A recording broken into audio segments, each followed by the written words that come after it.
Alrighty, g'day all, welcome to another video. So today we're going to go through a couple of easy, basic assembly questions that I've found on the interwebs. I think these come from mostly from Quora. And what I want to say is that even though these are basic assembly language questions, right, there's pretty much no such thing as basic assembly. Like it's all complicated, it's all fiddly, it is fantastic stuff. It's just fantastic stuff. And before we get started, I'd just like to say a big thank you to the Patreons. All of the support for the channel is absolutely fantastic. And I've got a big ebook coming your way this time. I think it's about 30 pages. Yeah, we got a whole bunch more complicated questions and just a lot more detail that sort of works out well in writing format, but doesn't necessarily translate to a video. And the other thing that I'll be putting up on Patreon is there was another question in this video which I've removed just for time reasons to keep the video less than 4 hours long. So if you'd like to have a look at that outtake, that extra question, or if you'd like to have a read of the ebook that accompanies this video, or if you'd just like to become a supporter of the channel, I'll leave a link up above and another one down below. Patreons, thank you very much. A bunch of absolute legends, the lot is. All right, anyway, let's get started, shall we? Okay, question number one, nice and easy. How do I write an assembly program to add two numbers together? Basically, what you're looking for here is the add instruction. And I'll put up the information for the instructions as we go, just so that you can sort of see some of the details. But if you're dealing with integer data, let's get a few numbers. We'll say 5 in ECX, and we'll put 7, I guess, in EAX. Then in add, ECX, EAX. Yeah, something like that. So the add instruction is just going to add the values of the two parameters together and store the result in the first operand. So in this instance, we should get, 12 in ECX. You can have memory operands, or you might be adding an immediate value to your register or whatever. But yeah, that's basically what you're looking for if you're dealing with integer data. If you're dealing with floating point, things are a little bit different. So I'm only going to be addressing single precision and double precision floating point here today. But just bear in mind that there is a fascinating little chip, or coprocessor sometimes it's called, the x87 FPU, or floating point unit.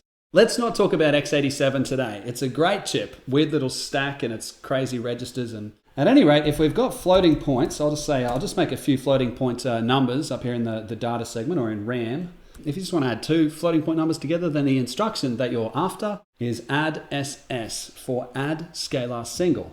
Let's have a look at this. So mov SS, move a scalar single. Move it into XMM0, and it's a real 4 PTR. And then we call the instruction add SS, XMM0, and real 4 PTR, my float 2. Yeah, that will do it just there. So the add SS instruction, pretty much the same as the other add instruction that we just saw for integers. Add SS is just going to add the values in the two operands, and it's going to store the result in the first operand. I'm using memory addressing over here. Yeah, real 4 pointer. Things are slightly different for each of the different assemblers. Yeah, but this is how you do it in MASM. Let's have a bit of a run through this and see what happens. I'll add a watch to XMM0, add a watch. Let's have a look what he's got at the moment. XMM0 is a SIMD register. It's for SSE SIMD. I mean, it's for doing multiple operations at once. But when you're dealing with scalar, which means just single values, the one that you want to watch is the lowest element. These only operate on the lowest element. Let's have a look. All right, so as we step over that first line, we have moved a scalar single, my float 1 as it happens, which is 5. We've moved that into the lowest element of XMM0. And there it is over there in the watch window, a little 5. And as we step over the addition, which is adding this 7 just here, we see that the result is 5 plus 7, or 12. All right, so how do you add numbers together? Well, it depends on what data types they are. If they're just integer and you want to do the add instruction, and if they're floating point, then you want to do something like add SS for add scalar single, or the other one that you might want is add SD, which is add scalar double. Question number 2, how do I find the smallest of two numbers? There's a whole bunch of different ways you can do this depending on the data type. Once again, just like addition. And I'll show a bunch of different ways to do it. So the first way that we'll go through is kind of the slow way, but Yeah, it's probably worth knowing as well, just how to use conditional jumps and that sort of thing. Let's say that we've got a few values in our registers, shall we? Let's start talking values. We'll go mov ECX 17. We'll get ourselves 17 in ECX, and in EAX we might go maybe 35. I guess, yeah, just two numbers. We want to find the smallest of these two. Let's say that our objective, we want to move the smallest into EDX. Okay, so our objective, move the smaller of the two into EDX. How do we go about this? Maybe the most obvious, I would say certainly not the best way to do it, but probably the most obvious would be to use what's called a conditional jump. Let's have a bit of a look at how that works. So first of all, for a conditional jump, you usually want to do a comparison. Compare, or CMP, ECX to EAX. We want to compare our two operands. And JL, jump if ECX is less, to some label. We're going to have to make a few labels here. And I might make the label ECX is smaller. Compare the two, jump if ECX is less to ECX is smaller. And let's make that label down here. And what we want to do, if ECX is the smaller of the two, we want to mov EDX ECX. We know that ECX is the smaller, so we move that value into EDX, and we should be right as rain there. But if EAX is smaller, then instead of taking this jump just here, JL, what the CPU is going to do is it's just going to fall down to the next instruction. So at the moment, the next instruction is this mov just here. And we don't want it to mov ECX into EDX. If EAX is smaller, then that's the value that we want to move into EDX. So we want this instruction just here. And then, if this jump just here is not taken, so we know that EAX is either smaller than or equal to ECX. If this jump's not taken, then the CPU will drop down to here. It will move EAX into EDX, which is good. That's what we want it to do. But the very next thing that will happen is the CPU will then fall down to this label just here. Yeah, because it just executes one instruction after another, unless you've got jumps. We've got to cause the CPU to skip this label just here and this little mov, because we don't want ECX to override our value. So we're going to need another label so that we can jump over that instruction just there. And I might say finished comparison. That's my other label. And I'll just copy this. And we want an unconditional jump there. Fiddly code if you code it like this, and truth be told, the CPU will find this confusing and slow as well. So let's just set our watches up so that we can sort of see what's happening, and let's step through this code. Alrighty, I got my CPU breakpoint just at the very top of this code just here. Let's step through those lines. All right, we got 17 in ECX, and then we got 35 in EAX. So the next instruction is the comparison. So we want to compare the two together and find out which one's smaller. That instruction doesn't look like it does anything. I just skipped over that line. It didn't look like it did anything, but if we had our registers window open, we could see that it actually updated the flags. Let's have a look. So that's, where's flags? Where's my flags register? Get flags up here. Here we go. There's the flags register there. Yeah, there he is there. But anyway, the details of the flags register we'll leave for another time. But we've compared ECX and EAX, and we're just about to JL, jump if ECX is less, to the label ECX is smaller. Let's have a look where the CPU goes. Well, there you go. So it just jumped from this statement just here. It jumped over these two, over to this label just here. ECX is smaller, and it's going to move the value of ECX into EDX. And we see now at the very end that we have moved the smaller of the two, 17, into EDX. Let's switch things up a little bit and see what happens if the other is true. So if EAX is the smaller, let's make ECX 170, and we'll run it again and see where our little CPU goes. All right, so we've just moved the two values, 170 into ECX and 35 into EAX, and let's see if we can figure out which one's smaller and move it into EDX. Okay, so the next line, compare the two together. So the comparison has happened, so the flags register will have been updated in the background, and now we want to JL, or jump if ECX is smaller, to the label ECX is smaller, which is down here. But ECX in this instance is not smaller, so the CPU has not taken the jump, and instead it's moved down to this line. So it's going to copy the value of EAX over the top of EDX. So we see there in the watch window that EDX is now updated to 35.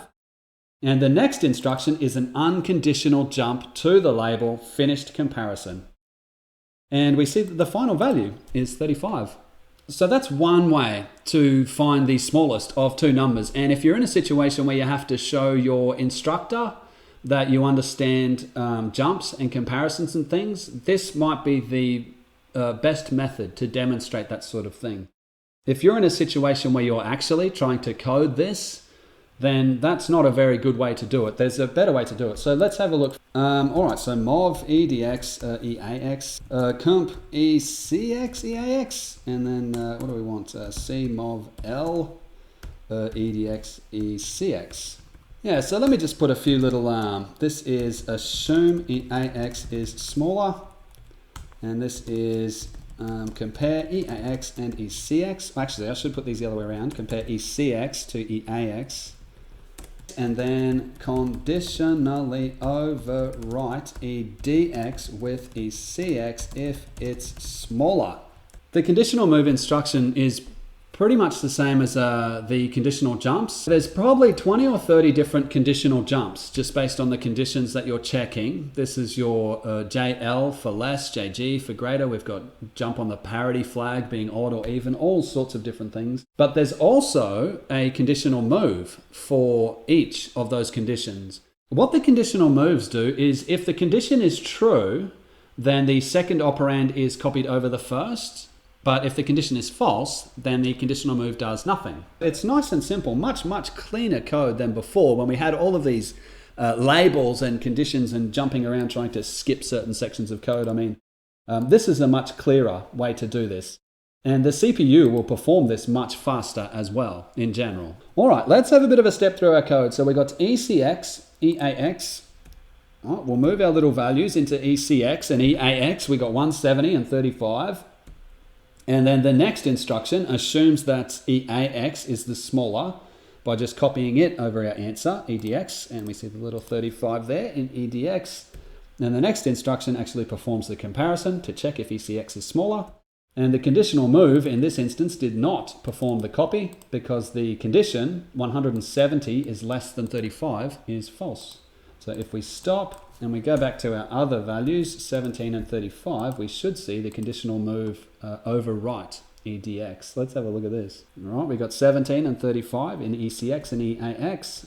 Perform the comparison, and then we write the conditional move. And as soon as I jumped over that conditional move line just there, the value in EDX was overwritten with 17. So the condition was true, and the conditional move did the copy. So that's how you would do this probably if you were coding it. You know, finding the smallest with integers, you can either use conditional jumps if you want, if you like spaghetti code, or you can use conditional moves if you prefer your code to be slightly faster and slightly less confusing. Let's have a talk about floating point. So in floating point, this is really easy. We used single precision floating point in the last example, so let's use doubles this time. I'll say my double 1, and we'll make another one, my double 2. Finding the minimum of two floating point numbers is really easy because there's an instruction that does it. So if we mov SD, move scalar double, xmm0, real 8 PTR, my double 1. The instruction for finding the minimum is min SD for minimum of scalar doubles. xmm0, real 8 PTR, and my double 2. 2 lines of code and we've got ourselves a minimum. Let's step through this. All right, so the first instruction, we move the value 120 into the lowest double of xmm0. All right, so the first line has moved 120 into our register. If we step over the next line, you see that 120 was overwritten with 60. If this was 600 and we were min SDing again, we should see the 120 is the minimum. Let's have a look. If we jump over the line, yeah, we jumped over the min SD, and the minimum number out of 600 and 120 is 120. Question number 3. How do I write an assembly program 8086 to count the ones in a 32-bit? So I'm assuming what they're after here is a 32-bit population count, or pop count as it's known. And it's super easy in assembly because there's just an instruction for it. Yeah, they don't call these things a complex instruction set for nothing. There's pretty much an instruction for everything. All right, let's just move a number. So we'll mov EAX, let's say 7, I guess, and then pop CNT, ECX, and EAX. So the population count or pop count instruction, all it's going to do is look at the number in binary and count up the number of ones in that binary representation. So the number 7, for example, in binary is 111. So that's got 3 ones in it. And then ECX is going to have 3 after this little pop count. Yeah, so the pop count just counts up the number of ones in the second operand and stores the answer in the first operand. Just get rid of those. So EAX at the moment is 7, and as we step over the pop count, we get 3. Yeah, pretty much as simple as that. There's actually a whole bunch of interesting and different ways to do this outside of just using the instruction. So if you were really coding this, you would just use the instruction. But also worth looking up is probably Kernighan's method to do this. And there's another method which involves parallel sums and SWAR, S-W-A-R, SIMD within a register. Yeah, but I won't go into too much details on that. If you'd like to have a bit of a look at the ebook, we go into a lot of details on that kind of code. I might just flash up the code on the screen so that you can have a bit of a look at it if you want. Anyway, if you're looking at performing a population count in x86/64 assembly, there's an instruction that does it, pop CNT. The final question, how do I sort 3 numbers in ascending order, ascending order? There's a whole bunch of different ways you can do this. There's a lot of different sorting algorithms out there that you could employ. Even something like a bubble sort will do this pretty well. But there's actually a trick that we can do too, which I think is probably going to be a lot faster even than a bubble sort. So let's have a bit of a look at that. And before I go on and kind of explain this trick, have a bit of a think about it yourself. We're going to be sorting 3 single precision floating point numbers here in this code. And yeah, have a bit of a think about how you might do that yourself. Okay, so we got to sort 3 numbers. We could write a sorting algorithm, but let's not because that's slow and it's boring. If we got to sort 3 numbers, we can do something very tricky. We can find the minimum of the 3, and that's the first element. We can find the maximum of the 3, and that's the final element. Then what we could do is we could sum up all of the elements together, find the total. We could subtract the minimum, subtract the maximum, and what we'd be left with is the middle value. And that's going to be really, really quick because there's no jumping. There's no branching or anything like that. It's going to SIMD like crazy. I mean, you could sort heaps of lists really fast if you wanted to. Let's have a go at it. All right, I'm going to make a little array just here of 3 values. We'll say, okay, let's say that we've got F1, F2, and F3, and they're all sitting together somewhere in RAM, and we want them in sorted order. So at the moment, they're actually an opposite to sorted order. The first step, let's find the minimum of those 3. So we saw at the very start, the min SS instruction. Let's have a bit of a go at doing that again. So find in XMM0. All right, so we might first of all mov SS or move scalar single XMM0. Real for PTR F1.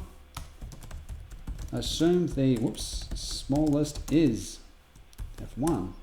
And then we go min SS XMM0 real for PTR F2. Okay, copy F2 over it if it's smaller. And that's going to have compared both F1 and F2, but we've also got to compare the final value. That will mean that we've compared all 3 of them together and found the actual smallest. There we go. So after performing those 3 instructions, XMM0 will have the smallest element or the minimum. So let's now find the maximum element and store in XMM1. I might make it XMM2 actually. Yeah, we'll store it in XMM2. So mov SS XMM2 real for PTR F1. Assume that the largest is F1. And once again, we want to find and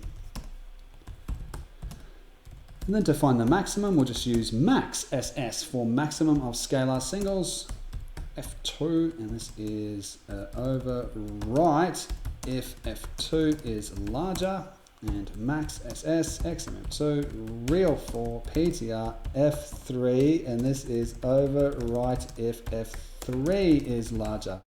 Okay, so after those first 6 instructions, what we should have, all going to plan, is the minimum value in XMM0 and the maximum value in XMM2. Now, let's find the total of all three. So we'll sum them all up together. Mov SS, I'll do this in XMM1 since this is the middle value. We got 0 is the lowest, 1 will be the middle, and 2 will be at the end. All right, Mov SS, real 4 PTR, F1. I should put up here, find the sum of all three elements. Add SS, XMM1, real 4 PTR, F2. And add SS, XMM1, real 4 PTR, F3. So once we've found the sum of all of the elements, we can subtract the minimum. So sub SS, or subtract scalar single, from XMM1, XMM0. And this is subtract the minimum from the total. And we also want to subtract the maximum, which is in XMM2. Yeah, something like that. Subtract the maximum from the total. Mov SS, real 4 pointer F1 XMM0. We'll move the values into their variables, and we should have our sorted list. Okay, store the sorted list. Okay, so this should pretty much work. Let's have a bit of a look. Okay, so let's just run this and see what happens. All right, so the first section, I've added a bunch of watches over here to our significant SSE registers. And the first one that we want to see is these XMM0 is going to be used to compute the minimums. Okay, so the first thing that happened, we moved 1673 into XMM1. Then we find that 173 is smaller, so the updated minimum becomes 173. And then as we skip over the next line, the actual minimum of the three is this final value, 165.72399. You'll notice that a little bit of rounding has happened, and this will come up at the end as well. All right, so we've got ourselves the minimum just there in XMM0. Let's find the maximum. All right, so XMM2 reckons the maximum is 1,673.71997. All right, and the most interesting value is the middle value, where we sum everything up and then do a few subtractions. All right, what is the sum, incidentally? Let's sum all three values up. The sum of all three of our little values is 2,013.16394. Subtract the minimum from that sum, subtract the maximum from that sum, and have a look what we're left with, 173.71 and some change. That is the middle value just there. And then all we got to do is store our values back in our little array. There you go. Our array is sorted from smallest to largest. Now, something important to keep in mind is that we have performed arithmetic to find that middle value. And whenever you perform arithmetic with floating points, you introduce, or you run the risk, a very high risk, of introducing a little bit of error called floating point error. And the more operations that you perform in floating point, the more that error can accumulate and sort of get larger and larger and really affect your results. But for us, this is really, really significant, since that middle value there that we've computed in our sorted array, it might not be exactly the same as the original middle value. And for a sorting algorithm, that could be a complete deal breaker. I mean, even a little bit of floating point error, if you're trying to sort numbers, maybe that's not acceptable. There are other ways to do this. For one thing, if you're sorting integers or something, then that doesn't come up. You know, integer arithmetic is perfect. If you subtract an integer from another integer, you're not going to get a little bit of error. So instead of adding up the total of our three elements, there's actually another better way to do this, and it won't introduce any floating point error. What we want to do is exclusive OR all three of our elements together, and then exclusive OR out the minimum and exclusive OR out the maximum, and we'll be left with the middle value without any floating point error. So realistically, if you had to do this in actual code, this would be a safer way to do it. The exclusive OR instruction actually only has SIMD versions. You can't exclusive OR scalar single. There's only SIMD versions, so the first thing that we're going to have to do is copy all of our data that we're trying to sort over to separate registers. because we don't want to be SIMD exclusive oring something that's, you know, not meant to be read. We don't want to read outside the bounds of arrays and that sort of thing. But all right, so the first thing that we do is mov. We make copies of everything. So XMM, what are we up to? Maybe 3, I guess. Real 4, PTR. We'll move our 3 little values into registers.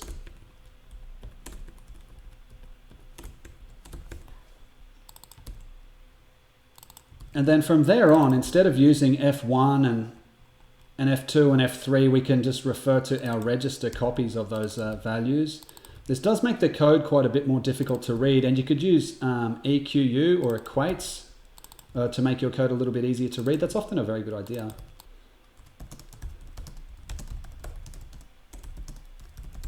Yeah, something like that. We want to make copies of everything. And then instead of summing all 3 elements together, what we want to do is mov SS, move the first value in to XMM1, but then we want to XOR PS. Just XOR all 3 values together. And then after we've finished doing that, if we XOR PS, XMM1 and XMM0, and we XOR PS, XOR out the minimum and XOR out the maximum, and we should be left with exactly the bit pattern of the middle value. Yeah, so that should do the trick. No, what have we got? We got ourselves an error. Invalid instruction operands. Sorry, those are all real 4 pointers. Yeah, you can't have an SSE register as a real 4 pointer. That's not gonna work at all. Something like that. Let's hit run and hope that it works. So we don't know how accurate the initial floating point representation is of these numbers that I've typed up here, but whatever the accuracy of that is, whatever the original value actually is, we know that this XOR technique will not alter that bit pattern at all. Anyway, both methods will sort very quickly. I think they'll probably run at about the same speed. Yeah, about the same speed. Despite the exclusive OR version seeming like it's a lot longer with these reads up here, it'll run at pretty much the same speed. I mean, these are both going to be very, very fast. Yeah, but I think the exclusive OR way of doing it is probably better. How to sort 3 numbers? Well, you can find the minimum, the maximum, and then you can sum them all up, subtract the minimum and the maximum, and you'll be left with the middle value. And that is pretty much it. Yeah, a whole bunch of basic assembly questions. So I might make a follow-up video addressing the more complicated questions in the ebook. I'm not sure how we'll play it from here. We've got another couple of big videos coming, hopefully. A lot of these things are very, very difficult to record. But hopefully we can get all of that stuff rolling and get some new videos out shortly. And other than that, I just want to say thank you very much for watching. I hope that was mildly interesting, only mildly. And I want you to have a really good day. Adios.